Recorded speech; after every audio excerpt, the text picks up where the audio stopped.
Hey, Cathie, real quick before you go on Bitcoin, it's had a pretty good spate here, even though we're still way down from the highs. Would you put new money to work on Bitcoin today?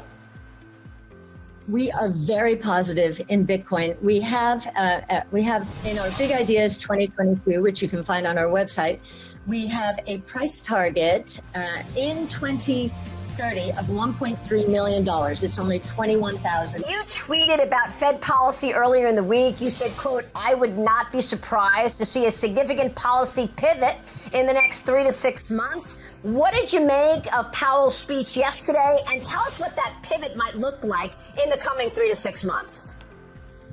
Yes, well, he repeated what he said in Jackson Hole, essentially. They're focused only on prices. Now, they have a dual mandate, employment and prices. Frankly, I'm happier that they're focused on more of a price rule, so that's good. But I think the reason for the pivot is going to be a massive amount of deflation in the system. It's already here. If you look at commodity prices, the gold price, for example, it actually peaked in August of 2020, and it's at the lower end of a 2-year range, while copper has broken down, oil is breaking down, lumber has crashed, iron ore as well. Freight rates out there are suggesting that the supply chains are loosening up quite significantly. The rates are coming down. So we've got deflation in the system. And the way I describe what's going on right now, I was in my early days in my career in the early 80s when Volcker was taking a sledgehammer to inflation because it was embedded in the system after 15 years of profligate spending, Vietnam War, Great Society, and then going off the gold exchange standard. A sledgehammer, that's what he needed. That is what I believe Chairman Powell thinks he needs. And we just don't think that's true because we see so much deflation. And then one more thing. We also see a massive inventory overhang around the world. You've got Europe in recession, China in recession effectively.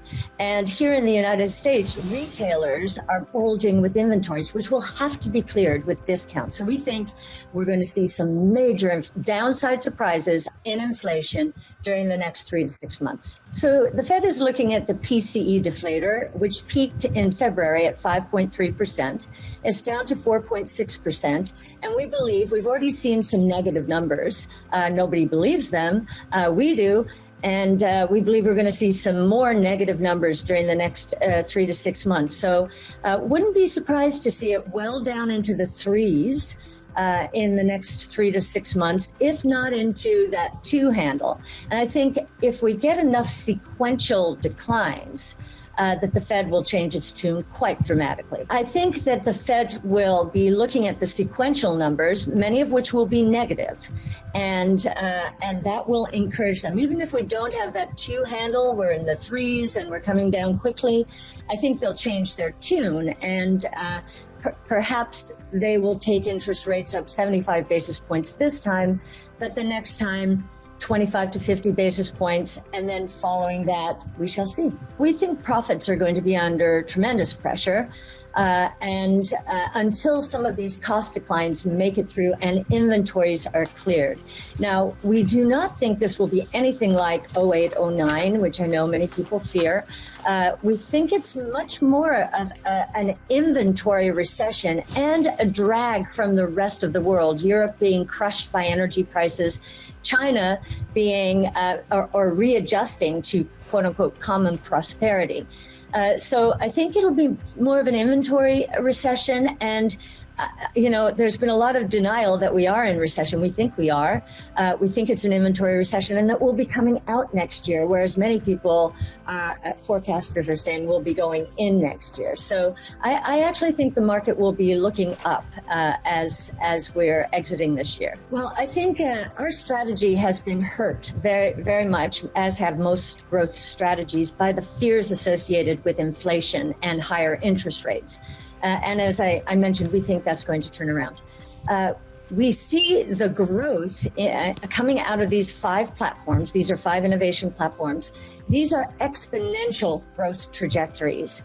And we faced a lot of COVID-related comparison issues in stocks like Roku, Teladoc, Zoom, and so forth. So there's been a lot of confusion on very short-term indicators in the market, but the explosive growth is there. It has happened, and we think it's going to continue. We see that in the global public equity markets, truly disruptive innovation, which is all we focus on, is priced at roughly $8 trillion in value in the markets today. That number, we believe, is going to more than 200 trillion during the next 8 to 10 years. So it's going from less than 10% of the global public equity market to what we believe will be 60%. And the reason we believe that it will move to that level is because these platforms are going to disrupt the traditional world order in a way like we have never seen before. We were not around in the early 1900s when telephone, electricity, and the automobile disrupted the existing world order. These are 5 platforms, not 3, and they involve 14 different technologies. So we do extensive research. I think we do the best research, if I might say, because of our sole focus on it. And we give that research away because we want people to understand how their lives are going to change, and how their children's, grandchildren's lives are going to change, and how important it is for all of us to get on the right side of change. We think if we're right about what's going on in the economy right now, and inflation is going to come down fairly dramatically, that will be a big positive for growth stocks. The compression in our performance, what we do during periods like this is we concentrate our holdings towards our highest conviction names. So we have taken our flagship strategy from 55 names down to 33 names. We did the same thing during COVID, but that was just a 1 month worth of pain, and it was awfully painful over a month. And from the lows in COVID, we moved up in the span of less than a year by 360%. So that was probably ahead of its time.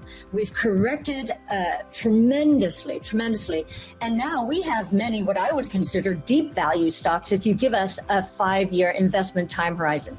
In terms of hedging, what I just described, that concentration strategy, people would say, oh, well, my goodness, you're taking more risk. No, we're not. We have a scoring system, and which naturally takes us towards higher scoring names during corrections. So it's kind of a pruning of the portfolio. And in terms of hedging, that's not what we do. That's what asset allocators do. That's what advisors do. We are a slice of their portfolios, and they will position, depending on clients' risk tolerance, they will position us anywhere from 2% of their portfolios towards 10%. And as I said, I think in the broad-based benchmarks, our strategies, our stocks, will end up at more than 60%. So we are in very early days, and that's why we encourage our investors as well to get on the right side of change. It's been awfully painful, and believe me, I do feel it, and we're completely committed. We actually increased our own ownership of our firm in the middle of all of this. That's how high our conviction is, and almost every employee participated in that.